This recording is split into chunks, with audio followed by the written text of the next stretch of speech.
Hello મિત્રો, online એજ્યુકેશનમાં આપ સર્વેનું સ્વાગત છે. I am Mahendra Prajapati, department of physics, F5 BSc physics sem 1, CC physics paper 101, unit 1, vector algebra and vector analysis, chapter 1, vector algebra, સદિશ બીજગણિત, પાર્ટ 7. લાસ્ટ લેક્ચરમાં રેસિપ્રોકલ પારસ્પરિક સદિશો સમજાવો અને એક્ઝામ્પલનો અભ્યાસ કર્યો હતો. Question the vector triple product, ત્રણ સદિશોના સદિશ ગુણાકાર એટલે વેક્ટર ટ્રિપલ પ્રોડક્ટ સમજાવો અથવા સાબિત કરો કે સદિશ A cross B cross C equal to સદિશ B સદિશ A ડોટ B માઇનસ સદિશ C સદિશ A ડોટ B. આ ગુણાકાર પરથી યાદ રાખવાના મુદ્દા અને તે પરથી B ક્રોસ C સદિશ A ક્રોસનું મૂલ્ય મેળવો, એટલે કે સાબિત કરો કે સદિશ A cross B cross C equal to સદિશ B ડોટ C અને માઇનસ સદિશ C સદિશ A ડોટ B મેળવો અને તે પરથી આ ગુણાકાર પરથી યાદ રાખવાના મુદ્દા જણાવો અને તે પરથી રેખીય સંયોજન સદિશ B ક્રોસ C સદિશ A ક્રોસનું મૂલ્ય મેળવો. આન્સર સદિશ B ક્રોસ C એ સદિશ B અને C ના રેખીય સમતલ વડે રચાતા સદિશ B ક્રોસ C એ સમતલને લંબ છે, એટલે કે સદિશ B અને સદિશ C ના કારણે સદિશ B ક્રોસ C મળે છે, એટલે કે આપણને સદિશ B અને C ના કારણે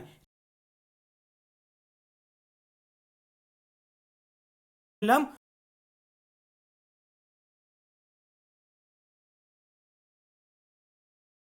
ઘટક સદિશ B અને C વડે રચાતા સમતલને લંબ છે, એટલે કે આકૃતિમાં દર્શાવ્યા પ્રમાણે સદિશ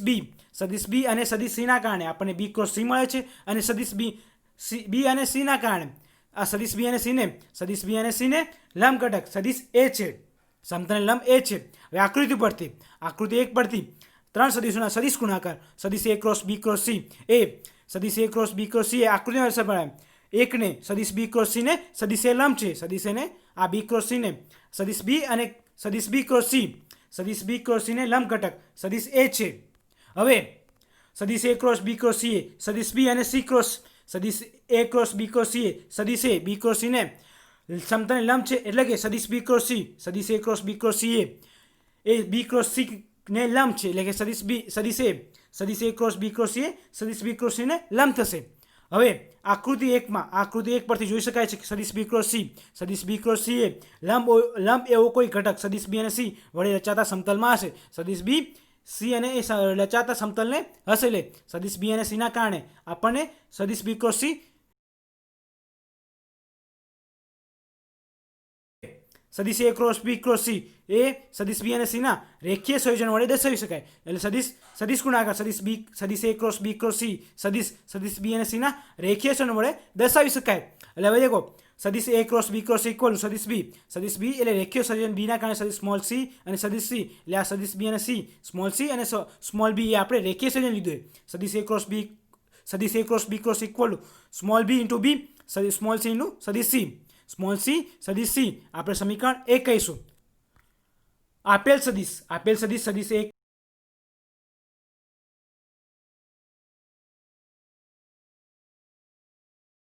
એવી રીતે ગોઠવો જેથી x પર x અક્ષ પર B સંપાત થાય અને આપણને x અને y સમતલ મળે, એટલે સદિશ B અને C વડે સમતલમાં હોય એટલે આપણે સદિશ ABC ને XYZ યામક્ષ પદ્ધતિ એવી રીતે વિચારો કે જેથી x અક્ષ B પર સંપાત થાય અને XY સમતલમાં આપણને સદિશ B અને C વડે રચાતા સમતલમાં હોય. આ સ્થિતિમાં સદિશ BXI સદિશ B ઇક્વલ ટુ BXI સદિશ CXI વત્તા CYJ સદિશ A બરાબર AXI વત્તા AYJ વત્તા AZK આપણને સમીકરણ 2 મળશે. સમીકરણ 2 પરથી પેલા B ક્રોસ C શોધ્યું, એટલે કે સમતલમાં સદિશ B ની C ના કારણે સમતલ B ક્રોસ C મળે છે, એટલે B cross C equal two BXI વત્તા CXI વત્તા CYJ એટલે આપણે વિસ્તરણ કહીશું BXI વત્તા CYJ એનો ક્રોસ ગુણાકાર કહીશું, એટલે BXCX I ક્રોસ I વત્તા BXCY I cross J equal to લખો I cross I equal to 0 થશે, જ્યારે I ડોટ I 1 થશે, I dot I equal to 1 થશે. અહીંયા ક્રોસ ગુણાકારમાં શું થશે, I cross I equal to 0 થશે અને I ક્રોસ J કે થશે ઇક્વલ ટુ BXCX 0 વત્તા BXCY K ઇક્વલ ટુ 0 કારણ કે BX CX 0 ઇન્ટુ 0 થશે વત્તા BX CY K caret equal to B cross C equal to BX CY K caret A cross B cross C હવે A cross B cross C હવે દેખો AX તરીકે AX I caret AY J caret AZ K caret પણ આપણે સદિશ B cross C સાથે આપણે વિસ્તરણ કરીશું પહેલા આપણે દેખો AX BX CX K સાથે AY BX CX CY K સાથે અને AZ K BX CY K સાથે એટલે આપણે વિસ્તરણ કરીશું દેખો AX BX CY I cross K વત્તા AY BX CY J cross K વત્તા AZ BX CY K cross K એટલે આપણે દેખો I cross I J cross J અને K ક્રોસ K ની કિંમત મૂકી લઈએ I cross J cross K એટલે માઇનસ J થશે J cross K equal to minus J I cross K equal to minus J થશે અને J ક્રોસ K માટે I થશે ને K cross K equal to 0 થશે K ક્રોસ K ઇક્વલ કારણ કે જ્યારે K ડોટ K હોય તો K dot K equal to 1 આવશે અહીંયા ક્રોસ ગુણાકાર છે અહીંયા K cross K equal to 0 થશે એટલે equal to minus AX BX CY J વત્તા AY BX CY I વત્તા AZ BX CY ઇન્ટુ 0 કારણ કે K cross K equal to 0 થશે equal to minus AX BX CY J વત્તા AY BX CY I વત્તા 0 equal to દેખો પહેલાં આને માઇનસ આ બાજુનું એટલે પ્લસ વાળું પહેલાં લખીશું અને પછી માઇનસ વાળું લખીશું AY BX CY I minus AY AX BX CY J equal to AX આપણને A cross B cross equal to AY BX CY I minus AX BX CY J સમીકરણ નંબર 3 મળીશું એટલે દેખો equal to AX AY BX CY I AX BX CY J આપણને સમીકરણ 3 મળશે હવે સમીકરણ પરથી સમીકરણ 3 ની જમણી બાજુ AX BX CX I ઉમેરો અને બાદ કરો સમીકરણ 3 ની જમણી બાજુ AX BX CX I ઉમેરો અને બાદ કરો equal to A cross B cross equal to AY BX CY I minus AX BX CY J વત્તા AX BX CX I એટલે ઉમેરો અને બાદ કરો એટલે આ માઇનસ બાદ કરો દેખો AX BX CX I equal to પહેલાં આપણે AX પ્લસવાળા ભેગા લખીશું માઇનસવાળા માઇનસ એટલે માઇનસ કોમન નીકળશે equal to AY BX CY I વત્તા AX BX CX I minus AX BX CX I plus AX BX CY J હવે આમાંથી દેખો BX I કોમન નીકળશે અને માઇનસ આમાંથી AX BX કોમન નીકળશે અને કાઉન્સમાં શું વધશે દેખો આમાં BX I કોડ એટલે CY કાઉન્સમાં CY AY CY AX CY અને માઇનસ કાઉન્સમાં CX CY વધશે equal to BX I cat AY CY વત્તા AX CX minus AX BX કાઉન્સમાં CX I cat વત્તા CY J કેટ પહેલાં આપણે CX I કેટ લખીશું એટલે equal to BX I cat એટલે દેખો આપણે અહીંયા દેખો BX કારણે આપણે CX I કેટ પહેલાં લખીશું બંને એટલે દેખો AX equal to AX A સદિશ A cross B cross equal to BX I cat AY CY વત્તા AX CX minus CX I cat CY J cat AX BX આપણને સમીકરણ 4 મળશે આ સમીકરણ દેખો આપણને AX સદિશ A cross B cross equal to આપણને સમીકરણ 4 મળશે હવે 3 દેખો સમીકરણ 2 સમીકરણ 2 પરથી સમીકરણ 4 પ્રમાણે લખી શકાય સમીકરણ 2 પરથી સમીકરણ 4 પ્રમાણે ઇક્વલ દેખો AX BX સદિશ A dot B AY CY વત્તા AX CX ઇક્વલ ટુ સદિશ A ડોટ C હવે BX I દેખો CX I કેટ વત્તા CY ઇક્વલ ટુ સદિશ C અને BX I cat equal to B આ સમીકરણ 2 પરથી લખ્યું સમીકરણ 2 પરથી આપણે હતું ને A સદિશ BX equal to BX I cat સદિશ C equal two CX I cat વત્તા CY J કેટ સદિશ A equal to AX I cat વત્તા AY J કેટ વત્તા AZ K કેટ એ પ્રમાણે સમીકરણ 5 લખતા હવે 5ની કિંમત સમીકરણ 4માં સમીકરણ 5નો ઉપયોગ કરતા ઇક્વલ ટુ એટલે સદિશ A cross B cross equal to સદિશ B સદિશ A ડોટ C માઇનસ સદિશ C ડોટ સદિશ A ડોટ B સમીકરણ 6 મળશે આપણે આ શું મળ્યું 3 સદિશોના સદિશ ગુણાકાર મળ્યા હવે આ પરથી સમીકરણ 6 પરથી આપણે રેખીય સંયોજન લઈશું સદિશ A B ક્રોસ C સદિશ A ક્રોસ લઈશું આપણે અને સમીકરણ 6 પરથી આપણને 3 મુદ્દાઓ મળશે સમીકરણ 6 પરથી સદિશ A ક્રોસ B ક્રોસ એટલે 3 સદિશોના સદિશ ગુણાકાર પરથી સદિશ B ડોટ સદિશ A ડોટ માઇનસ સદિશ સી ઇક્વલ ટુ સદિશ બી સદિશ એ ડોટ સી માઇનસ સદિશ એ ડોટ સી સમીકરણ નંબર 6 કહીશું. હવે સમીકરણ 6 પરથી હવે દેખો સમીકરણ આ સૂત્ર ગોખવાનો ન પ્રયત્ન કરતા એટલે આપણે એને યાદ રાખ. દેખો અને સદિશ હવે દેખો સદિશ બી માટે સદિશ એ ડોટ બી માઇનસ સદિશ સી સદિશ એ ડોટ બી લખી શકાય. હવે આ દેખો હવે આ સૂત્રને ગોખવાનો પ્રયત્ન ન કરતા જ્યારે સદિશ એ બી સીનું કોઈ બીજું કોઈ સંયોજન ત્યારે ગૂંચવાડું ઉત્પન્ન થશે. કોઈ બીજું સંયોજન લઈશું આપણે ગૂંચવાડું ઉત્પન્ન થશે. સમીકરણ 6 ને યાદ રાખવાના મુદ્દાઓ એટલે કે યાદ રાખવાના મુદ્દાઓ એ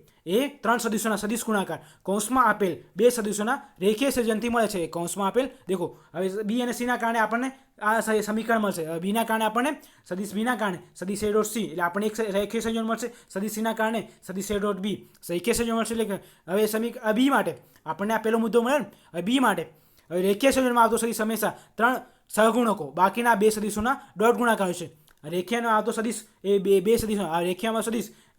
બી લઈએ ત્યારે સદિશ સી મળશે અને સદિશ સી લઈએ એટલે ડોટ ગુણાકાર હોય છે. સદિશ રેખીયમાં આવતો સદિશ આ બાકીના સહગુણ સાથેનો ડોટ ગુણાકાર હોય છે. 2 સદિશોનો ડોટ ગુણાકાર હોય છે એટલે ઇક્વલ ટુ હવે દેખો આપણને સમીકરણ આ બી મળ્યું સદિશ. હવે સદિશ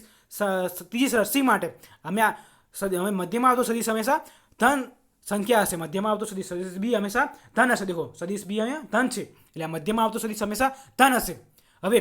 સદિશ એ બી સી માટે સદિશ બી ક્રોસ એ હવે એ શરત માટે સદિશ બી સી એ કૌંસમાં છે તેથી બી અને સીનું રેખીય સંયોજન લો. હવે સદિશ બીનું રેખીય સંયોજન સદિશ બીનું રેખીય સંયોજન એ છે અને સદિશ સીનું રેખીય સંયોજન સ્મોલ બી છે. એટલે આપણને હવે બી માટે સહગુણકો બાકીના 2 સહગુણકો સદિશ એ અને સીના ડોટ ગુણાકાર મળશે. સદિશ એના કારણે આપણને એ ડોટ સી મળશે અને તે જ પ્રમાણે સીના કારણે સહગુણ એ અને બી મળશે. હવે એ ઇક્વલ ટુ હવે બી માટે અહીંયા આપણે બી સહગુણ લીધો સદિશ એ ડોટ બી મળશે. હવે આ બંનેનું સરળ કરતા એટલે આપણને સદિશ B cross C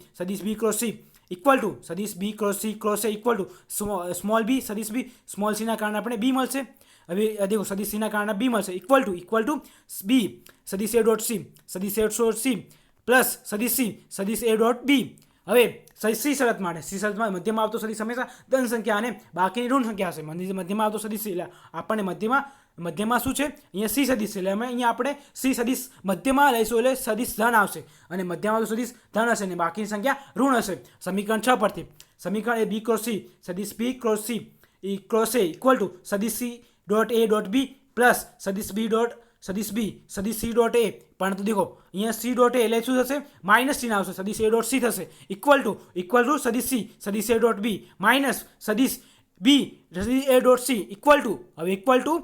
two C સદિશ એ ડોટ બી માઇનસ સદિશ એ ડોટ સી એટલે હંમેશા મધ્યમાં આવતો સદિશ સી મધ્યમાં છે એટલે સદિશ ધન આવશે. સદિશ સી બાકીના શું આવશે ઋણ આવશે. હવે સદિશ બી ક્રોસ સી સદિશ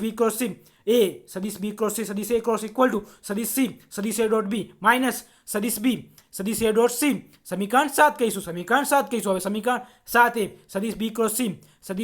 સી સદિશ એ ક્રોસ એ રેખીય સંયોજન એના પરથી સમીકરણ 6 પરથી આપણે મેળવી શકાય અને 3 મુદ્દા ઉપરથી આપણે સમીકરણ 7 મળ્યું. 3 મુદ્દાઓ પરથી આપણે સમીકરણ 7 મળ્યું અને રેખીય સંયોજન સમીકરણ 6 પરથી. હવે એક્ઝામ્પલમાં દેખો સદિશ એ બરાબર 2 3 માઇનસ 1 સદિશ બી બરાબર 3 માઇનસ 2 3 અને સદિશ સી ઇક્વલ ટુ 4 માઇનસ 3 આપેલ છે. હવે સદિશ A cross B cross C શોધો એટલે આપણે 3 સદિશોના સદિશ ગુણાકાર શોધવાના છે. સદિશ